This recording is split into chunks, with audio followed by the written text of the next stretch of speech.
شروع اللہ کا نام لے کر جو بڑا مہربان نہایت رحم والا ہے۔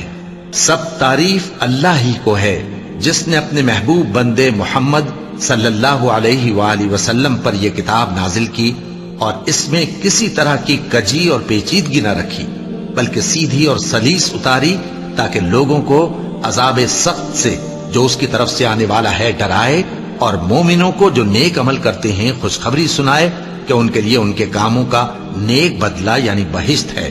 جس میں وہ ہمیشہ رہیں گے، اور ان لوگوں کو بھی ڈرائے جو کہتے ہیں کہ اللہ نے کسی کو بیٹا بنا لیا ہے۔ ان کو اس بات کا کچھ بھی علم نہیں اور نہ ان کے باپ دادا ہی کو تھا۔ یہ بڑی سخت بات ہے جو ان کے منہ سے نکلتی ہے، اور کچھ شک نہیں کہ یہ جو کچھ کہتے ہیں محض جھوٹ ہے۔ اے پیغمبر، اگر یہ اس کلام پر ایمان نہ لائیں تو شاید تم ان کے پیچھے رنج کر کر کے اپنے تئیں ہلاک کر دو گے۔ جو چیز زمین پر ہے ہم نے اس کو زمین کے لیے زینت بنایا ہے تاکہ لوگوں کی آزمائش کریں کہ ان میں کون اچھے عمل کرنے والا ہے، اور جو چیز زمین پر ہے ہم اس کو نابود کر کے بنجر میدان کر دیں گے۔ کیا تم خیال کرتے ہو کہ غار اور لوح والے ہماری نشانیوں میں سے عجیب تھے؟ جب وہ نوجوان غار میں جا رہے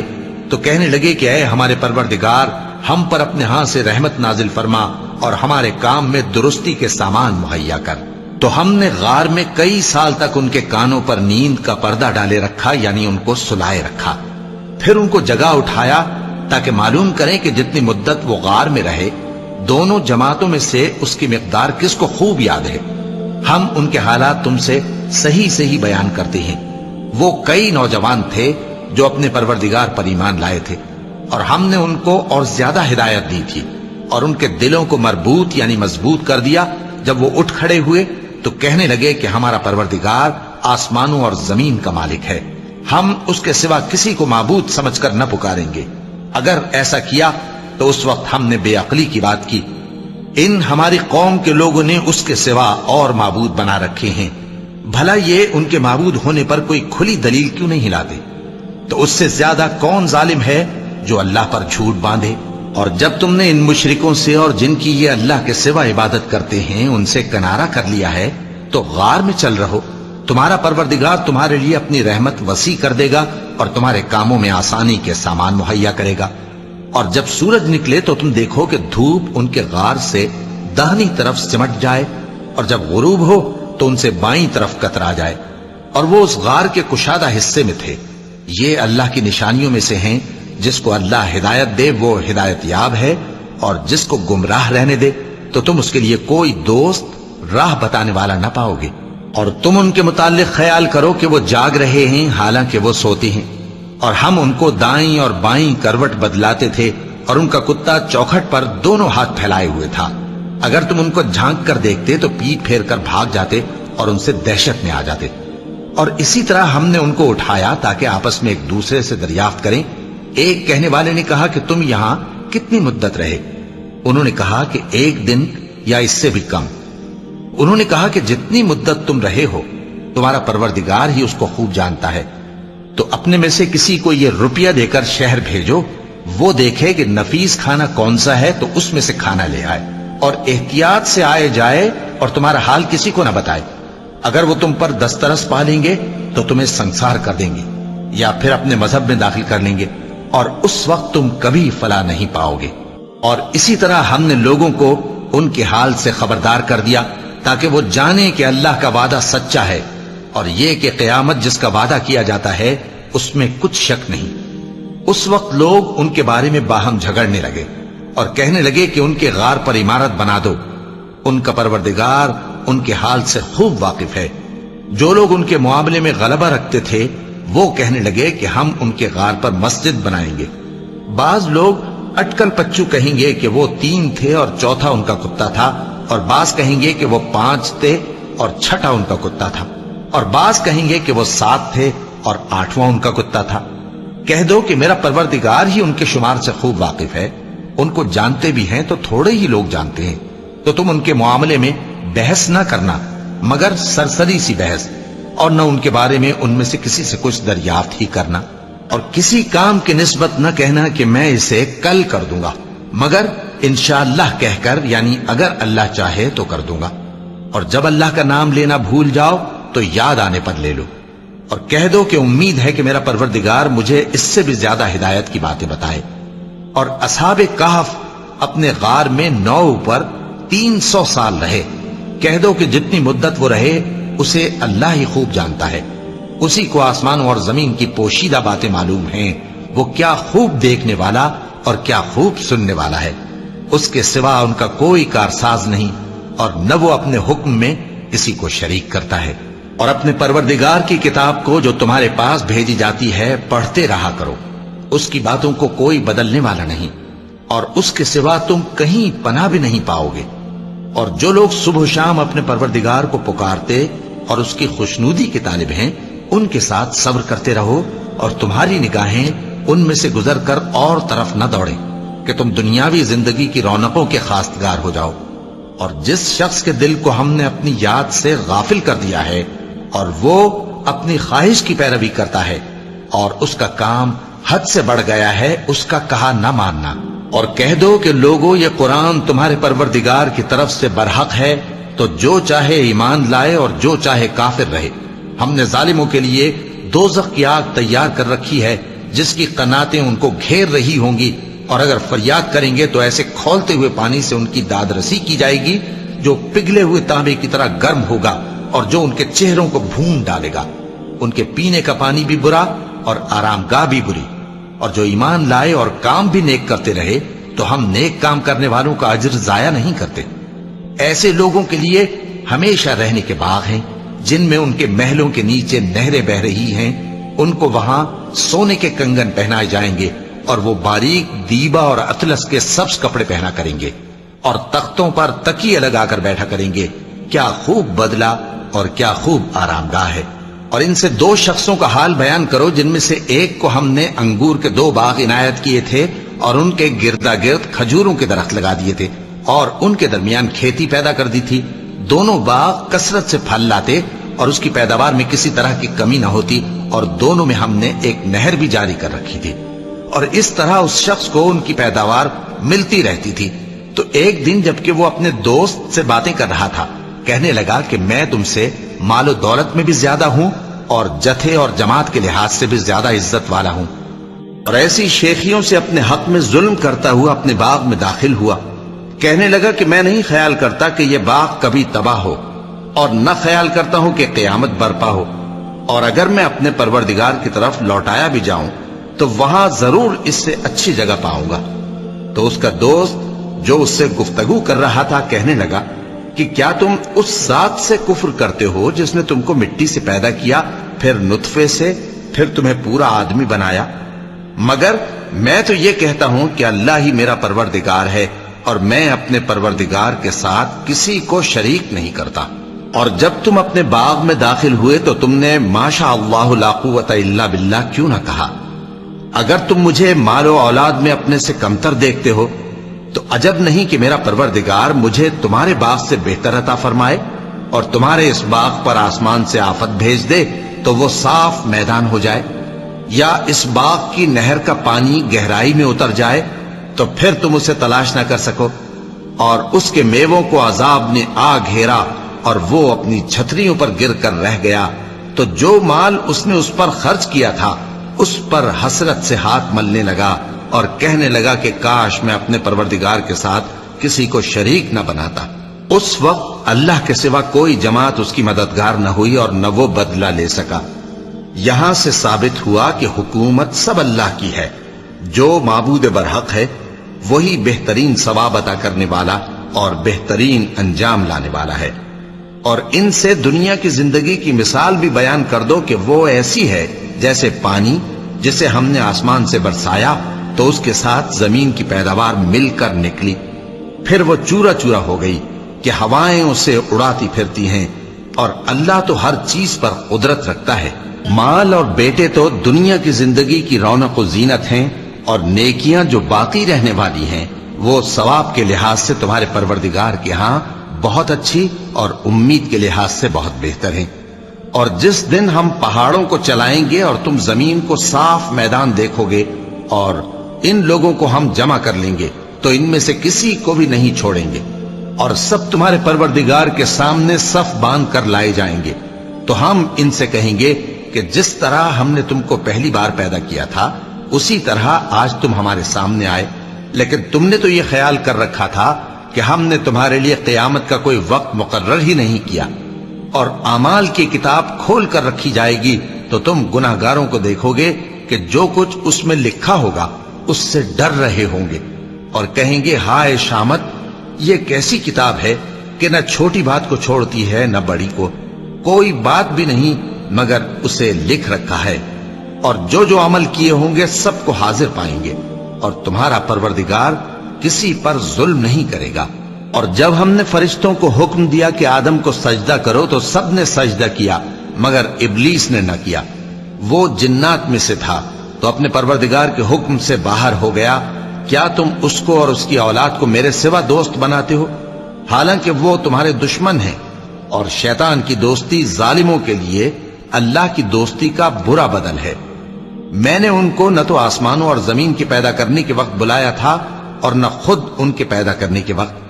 اور میں ایسا نہ تھا کہ گمراہ کرنے والوں کو مددگار بناتا۔ اور جس دن اللہ فرمائے گا کہ اب میرے شریکوں کو جن کی نسبت تم معبود ہونے کا گمان رکھتے تھے بلاؤ، تو وہ ان کو بلائیں گے مگر وہ ان کو کچھ جواب نہ دیں گے، اور ہم ان کے درمیان ہلاکت کی ایک جگہ بنا دیں گے، اور گناہگار لوگ دوزخ کو دیکھیں گے تو یقین کر لیں گے کہ وہ اس میں پڑنے والے ہیں، اور اس سے بچنے کا کوئی راستہ نہ پائیں گے۔ اور ہم نے اس قرآن میں لوگوں کے سمجھانے کے لیے طرح طرح کی مثالیں بیان فرمائی ہیں، لیکن انسان سب چیزوں سے بڑھ کر جھگڑالو ہے۔ اور لوگوں کے پاس جب ہدایت آ گئی تو ان کو کس چیز نے منع کیا کہ ایمان لائیں اور اپنے پروردگار سے بخشش مانگیں، بجز اس کے کہ اس بات کے منتظر ہوں کہ انہیں بھی پہلوں کا سا معاملہ پیش آئے یا ان پر عذاب سامنے سے آ جائے۔ اور ہم جو پیغمبروں کو بھیجا کرتے ہیں تو صرف اس لیے کہ لوگوں کو اللہ کی نعمتوں کی خوشخبریاں سنائیں اور عذاب سے ڈرائیں، اور جو کافر ہیں وہ باطل کی مدد سے جھگڑا کرتے ہیں تاکہ اس سے حق کو پھسلا دیں، اور انہوں نے ہماری آیتوں کو اور جس چیز سے ان کو ڈرایا جاتا ہے اسے ہنسی بنا لیا ہے۔ اور اس سے بڑھ کر ظالم کون، جس کو اس کے پروردگار کی آیات کے ذریعے سمجھایا گیا تو اس نے ان سے منہ پھیر لیا، اور جو اعمال وہ آگے کر چکا اس کو بھول گیا۔ ہم نے ان کے دلوں پر پردے ڈال دیے کہ اسے سمجھ نہ سکیں، اور کانوں میں ثقل پیدا کر دیا ہے کہ سن نہ سکیں، اور اگر تم ان کو رستے کی طرف بلاؤ تو کبھی رستے پر نہ آئیں گے، اور تمہارا پروردگار بخشنے والا صاحب رحمت ہے۔ اگر وہ ان کے کرتوتوں پر ان کو پکڑنے لگے تو ان پر جھٹ عذاب بھیج دے، مگر ان کے لیے ایک وقت مقرر کر رکھا ہے کہ اس کے عذاب سے کوئی پناہ کی جگہ نہ پائیں گے۔ اور یہ بستیاں جو ویران پڑی ہیں، جب انہوں نے کفر کر کے ظلم کیا تو ہم نے ان کو تباہ کر دیا، اور ان کی تباہی کے لیے ایک وقت مقرر کر دیا تھا۔ اور جب موسیٰ نے اپنے شاگرد سے کہا کہ جب تک میں دو دریاؤں کے ملنے کی جگہ نہ پہنچ جاؤں ٹلنے کا نہیں، خاص صدیوں چلتا رہوں، پھر جب وہ دونوں ان دریاؤں کے سنگم پر پہنچے تو اپنی مچھلی بھول گئے، پھر اس مچھلی نے دریا میں سرنگ کی طرح اپنا راستہ بنا لیا۔ جب آگے چلے تو موسیٰ نے اپنے شاگرد سے کہا کہ ہمارا کھانا لاؤ، اس سفر سے ہم کو بہت تکان ہو گئی ہے۔ اس نے کہا کہ بھلا آپ نے دیکھا کہ جب ہم نے اس چٹان کے پاس آرام کیا تھا تو میں مچھلی وہیں بھول گیا، اور مجھے آپ سے اس کا ذکر کرنا شیطان نے بھلا دیا، اور اس مچھلی نے عجیب طرح سے دریا میں اپنا راستہ بنایا۔ موسیٰ نے کہا یہی تو وہ مقام ہے جسے ہم تلاش کرتے تھے، تو وہ اپنے پاؤں کے نشان دیکھتے دیکھتے لوٹ گئے۔ وہاں انہوں نے ہمارے بندوں میں سے ایک بندہ دیکھا جس کو ہم نے اپنے ہاں سے رحمت خاص سے نوازا تھا اور اپنے پاس سے ایک خاص علم بخشا تھا۔ موسیٰ نے ان سے جن کا نام خضر تھا کہا کہ جو علم اللہ کی طرف سے آپ کو سکھایا گیا ہے، اگر آپ اس میں سے مجھے کچھ بھلائی کی باتیں سکھائیں تو میں آپ کے ساتھ رہوں۔ خضر نے کہا کہ تم میرے ساتھ رہ کر صبر نہیں کر سکو گے، اور جس بات کی تمہیں خبر ہی نہیں اس پر صبر کر بھی کیسے سکتے ہو؟ موسیٰ نے کہا اللہ نے چاہا تو آپ مجھے صابر پائیے گا، اور میں آپ کے ارشاد کے خلاف نہیں کروں گا۔ خضر نے کہا اگر تم میرے ساتھ رہنا چاہو تو شرط یہ ہے مجھ سے کوئی بات نہ پوچھنا جب تک میں خود اس کا ذکر تم سے نہ کروں۔ تو دونوں چل پڑے، یہاں تک کہ جب کشتی میں سوار ہوئے تو خضر نے کشتی کو پھاڑ ڈالا۔ موسیٰ نے کہا کیا آپ نے اس کو اس لیے پھاڑا ہے کہ سواروں کو غرق کر دی؟ یہ تو آپ نے بڑی عجیب بات کی۔ خضر نے کہا کیا میں نے نہیں کہا تھا کہ تم میرے ساتھ صبر نہ کر سکو گے؟ موسیٰ نے کہا کہ جو بھول مجھ سے ہوئی اس پر مواخذہ نہ کیجیے اور میرے معاملے میں مجھ پر مشکل نہ ڈالیے۔ پھر دونوں چلے، یہاں تک کہ رستے میں ایک لڑکا ملا تو خضر نے اسے مار ڈالا۔ موسیٰ نے کہا کہ آپ نے ایک بے گناہ شخص کو ناحق بغیر قصاص کے مار ڈالا، یہ تو آپ نے بری بات کی۔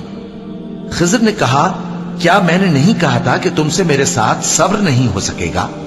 انہوں نے کہا کہ اگر میں اس کے بعد پھر کوئی بات پوچھوں یعنی اعتراض کروں تو مجھے اپنے ساتھ نہ رکھیے گا کہ آپ میری طرف سے عذر کے قبول کرنے میں حد کو پہنچ گئے ہیں۔ پھر دونوں چلے، یہاں تک کہ گاؤں والوں کے پاس پہنچے اور ان سے کھانا طلب کیا۔ انہوں نے ان کی ضیافت کرنے سے انکار کیا۔ پھر انہوں نے وہاں ایک دیوار دیکھی جو گرا چاہتی تھی تو خضر نے اس کو سیدھا کر دیا۔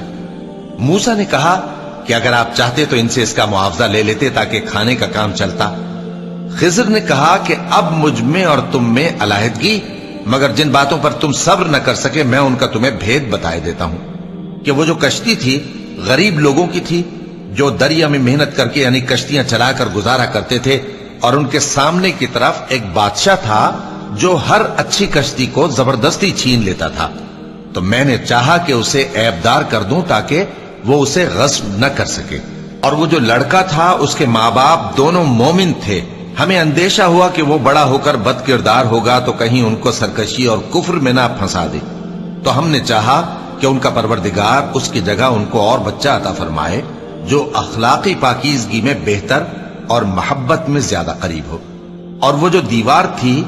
سو 2 یتیم لڑکوں کی تھی جو شہر میں رہتے تھے، اور اس کے نیچے ان کا خزانہ دفن تھا، اور ان کا باپ ایک نیک آدمی تھا۔ تو تمہارے پروردگار نے چاہا کہ وہ اپنی جوانی کو پہنچ جائیں اور پھر اپنا خزانہ نکالے۔ یہ تمہارے پروردگار کی مہربانی ہے، اور یہ کام میں نے اپنی طرف سے نہیں کیے، یہ ان باتوں کی حقیقت ہے جن پر تم صبر نہ کر سکے۔ اور تم سے ذوالقرنین کے بارے میں دریافت کرتے ہیں، کہہ دو کہ میں اس کا کسی قدر حال تمہیں پڑھ کر سناتا ہوں۔ ہم نے اس کو زمین میں بڑا اقتدار دیا تھا اور ہر طرح کا سامان اس کو عطا کیا تھا، تو اس نے ایک سفر کا سامان کیا، یہاں تک کہ جب سورج کے غروب ہونے کی جگہ پہنچا تو اسے ایسا پایا کہ ایک کیچڑ والے چشمے میں ڈوب رہا ہے، اور اس چشمے کے پاس ایک قوم دیکھی۔ ہم نے کہا ذوالقرنین تم ان کو خواہ تکلیف دو خواہ ان کے بارے میں بھلائی اختیار کرو، دونوں باتوں کی تم کو قدرت ہے۔ ذوالقرنین نے کہا کہ جو کفر و بد کرداری سے ظلم کرے گا اسے ہم سزا دیں گے، پھر وہ اپنے پروردگار کی طرف لوٹایا جائے گا تو وہ بھی اسے بڑا عذاب دے گا، اور جو ایمان لائے گا اور عمل نیک کرے گا اس کے لیے بہت اچھا بدلہ ہے، اور ہم اپنے معاملے میں اس سے نرم بات کہیں گے۔ پھر اس نے ایک اور سامان سفر کیا، یہاں تک کہ سورج کے طلوع ہونے کے مقام پر پہنچا تو دیکھا کہ وہ ایسے لوگوں پر طلوع ہوتا ہے جن کے لیے ہم نے دھوپ سے بچاؤ کی کوئی اوٹ نہیں بنائی تھی۔ حقیقت یوں ہی تھی، اور جو کچھ اس کے پاس تھا ہم کو سب کی خبر تھی۔ پھر اس نے ایک اور سفر کا سامان کیا، یہاں تک کہ 2 اونچے سیدھے پہاڑوں کے درمیان پہنچا تو دیکھا کہ ان کے اس طرف کچھ لوگ ہیں کہ بات کو سمجھ نہیں سکتے۔ ان لوگوں نے کہا کہ اے ذوالقرنین، یاجوج اور ماجوج اس علاقے میں فساد کرتے رہتے ہیں، بھلا ہم آپ کے لیے خرچ کا انتظام کر دیں کہ آپ ہمارے اور ان کے درمیان ایک دیوار کھینچ دیں۔ ذوالقرنین نے کہا کہ خرچ کا جو مقدور اللہ نے مجھے بخشا ہے وہ بہت اچھا ہے، تم مجھے قوت بازو سے مدد دو، میں تمہارے اور ان کے درمیان ایک مضبوط رکاوٹ بنا دوں گا۔ تم لوہے کے بڑے بڑے تختے میرے پاس لاؤ۔ چنانچہ کام جاری کر دیا گیا، یہاں تک کہ جب اس نے دونوں پہاڑوں کے درمیان کا حصہ برابر کر دیا اور کہا کہ اب اسے دھوکو، یہاں تک کہ جب اس کو دھونک دھونک کر آگ کر دیا تو کہا کہ اب میرے پاس تانبا لاؤ کہ اس پر پگھلا کر ڈال دوں۔ پھر ان میں یہ قدرت نہ رہی کہ اس پر چڑھ سکیں، اور نہ یہ طاقت رہی کہ اس میں نقب لگا سکیں۔ بولا کہ یہ میرے پروردگار کی مہربانی ہے، پھر جب میرے پروردگار کا وعدہ آ پہنچے گا تو اس کو ڈھا کر ہموار کر دے گا، اور میرے پروردگار کا وعدہ سچا ہے۔ اس روز ہم ان کو چھوڑ دیں گے کہ روئے زمین پر پھیل کر ایک دوسرے میں گھس جائیں گے، اور سور پھونکا جائے گا تو ہم سب کو جمع کر لیں گے، اور اس روز ہم جہنم کو کافروں کے سامنے لائیں گے۔ جن کی آنکھیں میری یاد سے پردے میں تھیں اور وہ سننے کی طاقت نہیں رکھتے تھے۔